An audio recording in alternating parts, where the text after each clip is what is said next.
Hello everyone, कैसे हैं आप सभी। चलिए, उम्मीद करता हूँ आप सब बेहतर होंगे और बहुत बेहतर तरीके से अपनी पढ़ाई भी कर रहे होंगे, है ना। तो देखिए, जैसे कि आपने थंबनेल देखी है ना, ये जो आज की हमारी क्लास है ये MTS इंग्लिश PYQS है ना, यानी कि इंग्लिश ग्रामर के पोर्शन से। ठीक है, इंग्लिश ग्रामर के पोर्शन से जितनी भी MTS के प्रीवियस ईयर एग्ज़ाम में डिटेक्टिंग एरर आई हैं, है ना, जितनी भी डिटेक्टिंग एरर आई हैं उन सभी को मैं आज लेके आया हूँ। और आज अलग अलग ईयर के आपके टोटल यहाँ पे 10 मैं डिटेक्टिंग एरर्स लाया हूँ SSC एग्ज़ाम की। ठीक है, इससे पहले भी आपने देखा कि हम क्या कर रहे हैं, हम एक सीरीज चला रहे हैं ग्रामर प्रैक्टिस क्लास। ठीक है, और जो हम प्रैक्टिस कर रहे हैं ये सारी की सारी PYQS है। तो इससे पहले जो मैंने 2 क्लास करी थी, क्लास 1 और क्लास 2, उसमें क्या था, उसमें PYQS तो थी लेकिन वो मिक्स थी, है ना। लेकिन एक लड़की का एक वीडियो पर कमेंट्स आया था कि सर आप क्या कीजिए, आप MTS की हमारी तैयारी करा दीजिए, MTS के प्रीवियस ईयर क्वेश्चन की प्रैक्टिस लाइए, है ना। तो उनकी रिक्वायरमेंट्स के अकॉर्डिंग मैं क्लास बना रहा हूँ। और आप जो स्टूडेंट्स इस वीडियो को वॉच कर रहे हैं या जिन्होंने पहली दूसरी वीडियो वॉच की है, वो भी अपना वीडियो के जो कमेंट सेक्शन है उसमें जाकर कमेंट्स कर सकते हैं कि सर हमें इस चीज़ पे वीडियो चाहिए। तो जो आपकी रिक्वायरमेंट्स होगी उसके अकॉर्डिंग वीडियो ज़रूर बनाई जाएगी। ठीक है, और वीडियो को वॉच करें और बताएं क्या आपको चीज़ें बेहतर तरीके से समझ में आई या नहीं आई। किसी का कोई डाउट है तो भी कमेंट्स कर सकता है। और वीडियो के डिस्क्रिप्शन में हमारा टेलीग्राम चैनल का लिंक भी है और व्हाट्सएप ग्रुप का भी। तो आप उस लिंक को ओपन करके वहाँ से क्या कर सकते हैं, आप टेलीग्राम चैनल में ज्वाइन हो सकते हैं। ठीक है, और या फिर व्हाट्सएप ग्रुप में भी आप ज्वाइन हो सकते हैं। वहाँ पे क्लास की अपडेट, नोट्स और PDF ये सारी चीज़ें आपको मिल जाती हैं। और PDF का लिंक आपको डिस्क्रिप्शन में ही मिल जाएगा। जो मैं भी यहाँ पे क्लास कराता हूँ, जो प्रैक्टिस होती है, ठीक है, जो ये PDF है, तो ये PDF में मैं आप लोगों को लिंक में शेयर कर देता हूँ। तो आप वहाँ से इस PDF को डाउनलोड भी कर सकते हैं ताकि आप बाद में अपना खुद से भी उनको सॉल्व कर सकें कि हाँ इसमें ये एरर थी। ठीक है, क्योंकि जितनी बेहतर आप प्रैक्टिस करेंगे उतनी ही बेहतर आपकी चीज़ें होती चली जाएंगी। तो चलिए आज हम अपनी क्लास शुरू करते हैं, है ना। और अभी तक आप हमारे चैनल पर नए हो और आपने चैनल को सब्सक्राइब नहीं किया तो आपसे रिक्वेस्ट है कि चैनल को सब्सक्राइब कर ही दीजिए, है ना। मैं आपकी रिक्वायरमेंट्स पे चीज़ें लेकर आ रहा हूँ, आपके लिए बेहतर कंटेंट लेकर आ रहा हूँ, सारा प्रीवियस आपकी ग्रामर की प्रैक्टिस कराने लग रहा हूँ। और बहुत ही जल्द मैं वोकैब की चीज़ें भी लाऊंगा। ठीक है, तो और भी अगर आपकी डिमांड्स होगी तो आप मुझे कमेंट्स कर सकते हैं कि सर हाँ वीडियो अच्छी लगी, अब आप इस चीज़ पर वीडियो लाइए, तो मैं उसी चीज़ पर वीडियो लाऊंगा। ठीक है, जो भी आप मेरे सामने रिक्वायरमेंट्स रखेंगे आपके लिए सारी चीज़ें हाजिर हैं। ठीक है, तो चलिए आज का हमारा पार्ट है डिटेक्टिंग एरर्स का। और जो हमारा खास एग्जाम हमने आज टारगेट करा है वो MTS। ठीक है, तो MTS के रिगार्डिंग जितनी भी एरर्स पूछी गई हैं वो यहाँ पे मैं लाया हूँ। तो चलिए स्टार्ट करते हैं। और ये रहा फर्स्ट सेंटेंस आपके सामने, है ना। तरीका वही रखेंगे, आप पहले सेंटेंस को देखें, वीडियो पॉज करें और देखें उसमें क्या एरर है, और फिर आप वीडियो को दोबारा से देखें, तब मैं एक्सप्लेन करूँ कि हाँ ये एरर थी, और आप देखें कि आपका सही था क्या। और इसमें 10 एरर हैं, आप ये बताएं मुझे 10 में से कितने सही हैं। 9 सही हैं आपके, 8 सही हैं, या 7 सही हैं, या 10 में से 10 सही थे। ठीक है, आप वो भी अपना देखें। तो इससे क्या होता है, इससे कॉन्फिडेंस बूस्ट होगा आपका, आपको पता चलेगा कि हाँ यहाँ पे चीज़ें मेरी बढ़िया हो रही हैं, और जहाँ पे गलत है आपको पता चल जाएगा कि यहाँ पे गलती हुई है, अब मुझे आगे गलती नहीं करनी। ठीक है, तो चलिए आपने सेंटेंस पढ़ लिया होगा और देख लिया होगा क्या एरर है, हल्का ही था ये। चलो, द बॉय लड़का डोंट नो नहीं जानता हाउ टू स्विम कैसे तैरा जाता है। ठीक है, तो चलिए देखो, द बॉय सिंगुलर सब्जेक्ट है आपका, बॉय लिखा हुआ है। अगर यहाँ पे बॉयज होता लिखा हुआ तो सब्जेक्ट मानते हम प्लूरल, लेकिन ऐसा है नहीं, बॉय है सिंगुलर, है ना। अब सिंगुलर है तो सिंगुलर के साथ ना डोंट नहीं आएगा, डोंट नहीं आएगा, सिंगुलर के साथ आएगा डजंट। ठीक है, सिंगुलर के साथ आएगा डजंट, जिसे हम फुल फॉर्म में लिख सकते हैं डज नॉट। ठीक है, डज नॉट, तो डज नॉट को शॉर्ट में ही लिखते हैं क्या, डजंट। आपने देखा होगा प्रेजेंट इंडेफिनिट में कि जो वर्ब की फर्स्ट फॉर्म है वो प्लूरल सब्जेक्ट के साथ यूज की जाती है, और अगर सब्जेक्ट सिंगुलर होता है तो वर्ब की फर्स्ट फॉर्म पे एस या ES सफिक्स कर लेते हैं हम। ठीक है, तो अब यहाँ पे सब्जेक्ट सिंगुलर था तो इसलिए ES वाली फॉर्म दी गई है, यानी कि डज। ठीक है, चलिए ये चीज़ आपको समझ आ गई होगी। किस पार्ट में एरर निकली, बी पार्ट में। ठीक है, चलो नेक्स्ट देखते हैं आप। देखिए, he is working in this company. ठीक है, ही बिल्कुल सही है, ही के साथ इज है, सिंगुलर सब्जेक्ट है। वर्किंग काम कर रहा है इन दिस कंपनी, इस कंपनी में सिंस 3 ईयर्स 3 साल से, सिंस 3 ईयर्स। ठीक है, देखो इसमें तो दो एरर हैं, इसमें तो दो एरर है। चलो देखते हैं। देखिए, जब किसी सेंटेंस में 2 एरर हों ठीक है, जब किसी सेंटेंस में दो एरर्स हों तो हम करते क्या है, हम पहली वाली एरर को, जैसे हम पढ़े, मतलब हमने सेंटेंस पढ़ा, हम चले, हमें पता चल गया ये एरर है, हाँ तो बस उसे ही मार करेंगे, आगे भी एरर है ठीक है उसे भी हम सही कर लेंगे, लेकिन अगर ऑप्शन पिक करना हो तो आप फर्स्ट ऑप्शन पिक करेंगे। फर्स्ट ऑप्शन क्यों बता रहा हूँ मैं, देखो he is working in this company, वो इस कंपनी में काम कर रहा है सिंस 3 ईयर्स, 3 सालों से, है ना। तो देखो पहली बात तो ये है, यहाँ पे टाइम दिया गया है 3 ईयर्स, ठीक है, और ये कैसा टाइम है, ये है सर ड्यूरेशन ऑफ टाइम, ये है ड्यूरेशन ऑफ टाइम, ठीक है। अगर ये ड्यूरेशन ऑफ टाइम है, हाँ तो ड्यूरेशन ऑफ टाइम के साथ सिंस नहीं फॉर प्रीपोजिशन आती है, सिंस नहीं फॉर प्रीपोजिशन का यूज किया जाता है, ठीक है। सिंस प्रीपोजिशन किसके साथ आती है, जो हमारा पॉइंट ऑफ टाइम होता है, जो हमारा पॉइंट ऑफ टाइम होता है ना। जिन भी टीचर ने आपको पढ़ाया होगा बहुत बेहतर तरीके से समझाया होगा, बहुत अच्छे तरीके से सारी चीज़ें कराई होंगी, है ना। तो जो सिंस है वो पॉइंट ऑफ टाइम के साथ आती है, और जो फॉर है वो ड्यूरेशन ऑफ टाइम के साथ आती है। तो 3 साल हो गए उसे इस कंपनी में काम करते हुए, तो इतनी ड्यूरेशन हो गई है, ये ड्यूरेशन ऑफ टाइम है, तो इसके साथ फॉर आनी चाहिए, ठीक है। खैर मेन चीज़ ये थी कि इसके अंदर का टाइम दिया है तो इज वर्किंग नहीं आएगा, इज वर्किंग नहीं आएगा, सिंपल कॉन्टिन्यूस के अंदर टाइम नहीं आता, आता है परफेक्ट कॉन्टिन्यूस के। तो आप इसे लिखोगे has been working, has been working, ठीक है। तो हो जाएगा he has been working in this company, वो इस कंपनी में काम कर रहा है फॉर 3 ईयर्स, 3 सालों से, ठीक है। तो अब बात आ रही है सर एग्जाम में ये आया होगा तो क्या पिक करा होगा, ए ऑप्शन, क्योंकि पहला एरर यहाँ है, ठीक है, पहला एरर यहाँ है ना। चलिए आ गया समझ में, और ये MTS के 2017 में पूछा गया था, है ना। चलो next, neither of the two candidates, है ना, वर सेलेक्टेड। देखो नीदर के बारे में ना पिछली दोनों वीडियो में मैं एरर करा चुका हूँ, ठीक है।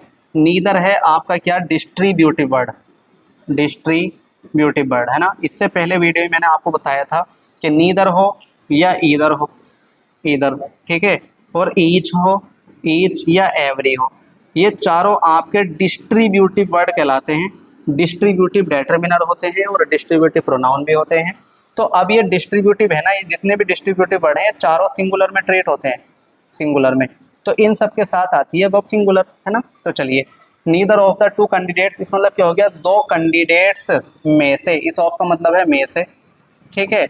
नीदर वर सिलेक्टेड, कि दो कैंडिडेट्स में से कोई भी सिलेक्ट नहीं हुआ, इस मतलब ये होता है, ठीक है। ईदर में से होता है कोई, दो में से कोई भी एक, नीदर का मतलब होता है दो में से कोई एक भी नहीं, ईच का मतलब होता है दो या ज़्यादा में से हर एक, एवरी का मतलब भी होता है 3 या ज़्यादा में से हर एक, है ना। तो नीदर क्या होता है, दो में से कोई एक भी नहीं, तो ये कह रहा है कि दो कैंडिडेट्स में से कोई एक भी सिलेक्ट नहीं हुआ, तो कोई एक भी नहीं हुआ, तो नीदर अभी बताया मैंने सिंगुलर वर्ड है, हाँ तो सिंगुलर वर्ड है तो इसके साथ वर्ब क्या आएगी, सिंगुलर, तो वर नहीं वॉज का यूज किया जाएगा, वर नहीं वॉज का यूज किया जाएगा, ठीक है। तो आगे आपको समझ में, चलो आगे चलते हैं, आगे चलते हैं। नेक्स्ट एरर नंबर 4, सी प्रीफर्स कॉफ़ी, सी प्रीफर्स कॉफ़ी देन टी, है ना। देखो ये फर्स्ट, शायद मुझे ध्यान है कि फर्स्ट क्लास में मैंने इस पे प्रीफर के बारे में चीज़ें समझाई हैं, है ना। इसलिए तो मैं आपसे कह रहा हूँ क्लास 1 से अगर चीज़ें देखोगे आप तो वहाँ जो चीज़ें एक बार समझा दी ना, दोबारा आएंगे तो आप एकदम तुरंत पकड़ लोगे कि हाँ ये गलती है, सर ने बताया था, मैंने बताया था आपको कि प्रीफर एक ऐसी वर्ब है, प्रीफर एक ऐसी वर्ब है जो कंपैरिजन नहीं करती, क्या नहीं करती, कंपैरिजन, ठीक है। ये कंपैरिजन नहीं करती है, ये क्या करती है, ये मतलब सिलेक्शन के लिए आती है, कंपैरिजन नहीं करती है, ये करती है सिलेक्शन, सिलेक्शन, ठीक है। मान लो आपके पास दो चीज़ें हैं, एक ए हाँ और एक बी, तो इसमें से आपको ये चाहिए या ये चाहिए, इसका मतलब ये होता है, ये नहीं आपको ए भी चाहिए बी भी चाहिए, ए ज़्यादा चाहिए, ऐसा नहीं होता, ऐसा नहीं होता, ठीक है। तो सिर्फ सी प्रीफर्स कॉफ़ी, वो कॉफ़ी प्रीफर्स करती है देन टी, चाय से, ना। तो यानी कि अगर उसके सामने चाय रखी हो हाँ तो वो कॉफ़ी प्रीफर करेगी, इसका मतलब ये है, तो देन नहीं टू आएगा, क्योंकि देन क्या है, कंपैरिजन कंजंक्शन, और ये तब आता है जब कंपैरिजन की जाती है, लेकिन प्रीफर जो वर्ब है वो कंपैरिजन नहीं करती, वो सिलेक्शन करती है, ठीक है, सिलेक्शन करती है। तो इसके केस में क्या आता है, टू, तो याद रखिएगा अब कभी भी अगर प्रीफर वर्ब आए तो उसके साथ किसका यूज होगा, टू का। किस पार्ट में एरर निकली, डी पार्ट में, ठीक है। चलिए ये MTS के 2018 एग्जाम में हुआ है, तो आप सन भी देखते रहना, है ना, सन भी देखते रहना। अब देखो द चाइल्ड, जो बच्चा है, हैज़ बीन मिसिंग, मिसिंग है फ्रॉम यस्टरडे, कल से, कल से, ठीक है। तो देखो बच्चा कल से मिसिंग है, कल से खोया हुआ है, हाँ तो अब यहाँ पे ना फ्रॉम यस्टरडे लिखा हुआ है, ठीक है। तो यस्टरडे क्या है sir, point of time, yesterday क्या है, पॉइंट ऑफ टाइम, ये तो पॉइंट ऑफ टाइम है, हाँ तो पॉइंट ऑफ टाइम के लिए क्या प्रीपोजिशन आती है, सिंस, अभी तो बताया, अभी तो बताया। तो यहाँ पे किसका यूज होना था, सिंस का, तो क्या फ्रॉम आएगी, नहीं आएगी, नहीं आएगी, ठीक है। तो किस पार्ट में एरर हो गई, सी पार्ट में, आसान है, चलिए किस एग्जाम में हुआ है, MTS 2022, ठीक है। चलो number 6, one of the boy, one of the boy, देखो वन ऑफ द, जैसे अभी ईदर ऑफ लिखा था ना, हाँ वन ऑफ, वन हो फिर ऑफ हो, ठीक है, और इसके बाद यहाँ पे कोई नाउन लिखा हुआ हो, यहाँ पे कोई नाउन लिखा हुआ है, ऐसे ईच हो, ईच हो फिर ऑफ हो और यहाँ पे कोई नाउन लिखा हुआ हो, और इसके अलावा भी मैं और चीज़ें बोल रहा हूँ, one of, each of, either of, neither of, every, one of, इस तरीके से अगर चीज़ें हैं लिखा हुई, ठीक है, तो इसके बाद यहाँ पे जो आप नाउन यूज करते हो ना, वो प्लूरल यूज करते हो, प्लूरल। अब ये मैं आपको कोई रोल्स नहीं रटवा रहा हूँ, मैं समझा रहा हूँ, कॉन्सेप्ट है ये, बात रही क्यों यूज करते हो, क्योंकि देखो ये ऑफ प्रीपोजिशन क्या करती है, सिलेक्शन, इसका मतलब होता है में से, में से, तो यहाँ पे निकाला जाता है। अब वन ऑफ द बॉय का मतलब क्या हो गया, लड़के में से एक, इस वन का मतलब क्या है, एक, तो लड़के में से एक has won the first prize, तो लड़के में से एक प्राइज जो है क्या जीता है, फर्स्ट प्राइज जीता है, हाँ। तो अब एक लड़का था, हाँ, अब उसी में से आप एक निकालोगे या ज्यादा में से एक निकालोगे, बात आ रही सर ज्यादा में से निकालेंगे, मान लो बहुत सारे लड़के होंगे ना, जैसे 10 लड़के, हाँ, मैंने कहा भाई प्राइज कौन जीता है, फर्स्ट प्राइज, तो अब मान लो किसने कहा, लड़कों में से जीता है, लड़कों में से जीता है एक लड़के ने, इसका मतलब लड़कियां नहीं जीती, इसका मतलब जो है लड़कियां नहीं जीती, तो लड़कों में से एक ने जीता है, तो लड़के ज्यादा होंगे तभी तो, हाँ, अब एक ही लड़का था तो मैं क्या कह दूंगा, अरे वो तो उस लड़के ने जीत लिया प्राइज, ठीक है। तो यानी कि क्या होता है, हम इसके बाद में ज्यादातर मतलब प्लूरल नाउन इसलिए लिखते हैं क्योंकि जब भी हम कोई चीज निकालते हैं तो ज्यादा में से एक निकालते हैं, ठीक है। मान लो जैसे मेरे पास ये पेन है, मेरे पास ये पेन है, अब ये पेन है, मैं कहूँ इसमें से मुझे एक दे दो, गलत हो जाएगा यार, ये तो एक ही है, तो इसमें से एक क्यों मांगूंगा, 3 है, अब मैं अब जो है बोल सकता हूँ कि यार इनमें से एक दे दो ना मुझे, एक दे दो, एक का काम है मुझे, आपके पास तो 3 है, तो ज्यादा में से एक निकलता है, एक में से एक नहीं निकलता, ठीक है। तो जो मैंने समझाने की कोशिश करी वो शायद आप समझ गए होंगे कि यहाँ पे लिखा गया नाउन प्लूरल होता है, तो बॉय नहीं, आपको बॉयज लिखना होगा, बॉय लिखना होगा, है ना। और ये प्रैक्टिस क्लास है, इससे ज़्यादा मैं इसमें समझा नहीं सकता आपको, अगर आपको इससे ज़्यादा समझना है तो हमारे बैच में पढ़ना पड़ेगा फिर, ठीक है, क्योंकि प्रैक्टिस क्लासेस हैं, वहाँ पे कॉन्सेप्ट के साथ सारी चीज़ें चलती हैं, क्लास में हर टॉपिक में बेहतरीन तरीके से ऐसे ही कवर कराता हूँ, ठीक है। तो जल्दी ही लेके आऊँगा मैं, अगर आपको कोई टॉपिक पढ़ने का मन हो तो आप बता सकते हो, मैं उस टॉपिक पर क्लास बना दूंगा, ठीक है, और आप उसको पढ़ के अंदाज़ा लगा सकते हो कि हाँ सर किस तरीके से पढ़ाते हैं, ठीक है। तो प्रैक्टिस में इतना ज़्यादा बताया नहीं जाता है ना। देखिए he is enough rich to buy a luxurious car, है ना, ही इज़ इनफ रिच। देखो अब मैं एरर बता रहा हूँ, शायद आपको ना पता हो, देखो इसके फर्स्ट पार्ट में एरर है, एरर तो ये है ना, अब है क्या, रिच है आपका एडजेक्टिव, ठीक है। अब इसके बाद इनफ यूज की जाएगी, इनफ का फॉर्मेट क्या है, इनफ का फॉर्मेट ये है, इनफ जो एडवर्ब है उस एडजेक्टिव के बाद यूज की जाती है जिसके लिए वो आई है, ही इज इनफ रिच नहीं, वो मतलब इसका मतलब क्या हो गया, ही इज इनफ रिच, वो पर्याप्त काफी है, वो काफी पर्याप्त है, मतलब जो है क्या है, वो अमीर है ना। मैं दोबारा से समझा रहा हूँ, बोलने में कंफ्यूजन हो गई, देखो ही इज इनफ रिच गलत है, बोला जाएगा he is rich enough, he is rich वो अमीर है, इनफ मतलब काफी, to buy a luxurious car, ठीक है, कार को खरीदने के लिए, मतलब जितना एक लग्जरी कार है, हाँ, उसे खरीदने के लिए जितना अमीर होना चाहिए था वो इतना अमीर है, यानी कि वो खरीद लेगा, इसका मतलब ये है, ठीक है, इसका मतलब ये है। तो आप याद रखिएगा कि जो एडजेक्टिव है उस एडजेक्टिव के बाद इनफ आता है, उसके पहले नहीं, तो ये चीज़ गलत हो गई, आप पहले रिच लिखोगे फिर इनफ लिखोगे, ए पार्ट में एरर थी। और ये पूछा गया था MTS के 2021 में, सारी चीज़ें आज MTS की हैं, किसी को किसी और चीज़ पर चाहिए कि सर CPO के ले आओ या CGL की एरर ले आओ, CHSL की ले आओ या स्टेनोग्राफर की, तो आप बता सकते हैं, आपके लिए वो स्पेशल क्लास होगी आपके डिमांड पर, ठीक है। चलिए the sceneries of this palace are merging, देखो the scenery of this palace, मैंने पहले ही बताया है, सीनरी आ चुका है पहली दूसरी वीडियो में, सीनरीज नहीं होता, सीनरी होता है, क्यों, सीनरी है आपका अनकाउंटेबल नाउन, सीनरी है आपका अनकाउंटेबल नाउन, सीनरी का मतलब होता है दृश्य, सीनरी का मतलब होता है दृश्य, जो कुछ भी नज़ारा आपको दिखाई दे रहा है ना वो, ठीक है।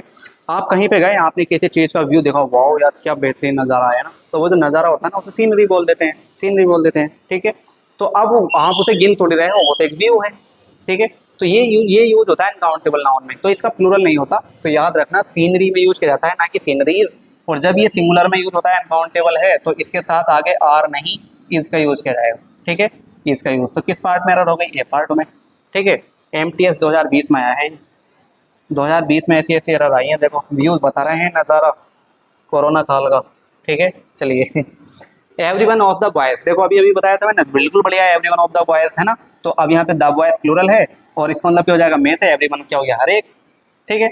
लेकिन अब every one of the boys मतलब लड़कों में से हर एक लव टू प्ले क्रिकेट। वाह वाह वाह, क्रिकेट मेरा भी फेवरेट है भाई, बहुत क्रिकेट खिलाए।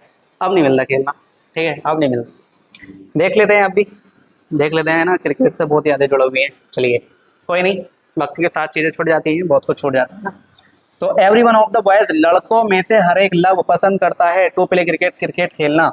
तो अब हर एक की बात हो रही है ना, एवरी वन कैसा सब्जेक्ट है, सिंगुलर। बताया मैंने आपको, ईच, एवरी, इधर, नीदर कहीं भी आएंगे सिंगुलर होते हैं। सिंगुलर हैं तो इसके साथ लव नहीं लव्स आएगा, प्रेजेंट इंडेफिनिट आप सिंगुलर फॉर्म यूज करोगे, क्योंकि आपने पढ़ा होगा कि अगर प्रेजेंट इंडेफिनिट में सब्जेक्ट सिंगुलर है तो उस पर एस या ईएस फॉर्म का यूज किया जाता है। क्यों?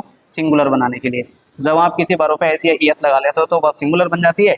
सिंगुलर सब्जेक्ट, सिंगुलर वर्ब, बढ़िया फॉर्मेट हो गया। किस पार्ट में एरर हो गई? बी पार्ट में, ठीक है, बी पार्ट में, सही है। तो कितनी एरर हो गई हमारी? 9। चलिए लास्ट एरर है ये आपकी, आज की हमारा लास्ट एरर है, ठीक है। आज 10 ही एरर लाए थे हमें, है ना। चलिए, the teacher as well as student, same इसी तरीके का फर्स्ट ही वीडियो में एक सेंटेंस आया था इसी तरीके का, ठीक है। तो देखो, the teacher as well as the students, मैंने आपको बताया था एज वेल एज क्या करता है, एज वेल एज कंपेरिजन करता है। तो इसके बाद जो लिखी गई चीज़ है वो उससे कंपेरिजन हो रही है, और ये सारी चीज़ जो हम मानते हैं वो एक्स्ट्रा मानते हैं। क्या मानते हैं? एक्स्ट्रा, ठीक है। तो the teacher as well as the students, मतलब टीचर साथ ही साथ में स्टूडेंट्स भी were present in the class, class में क्या थे? प्रेजेंट थे, हाँ।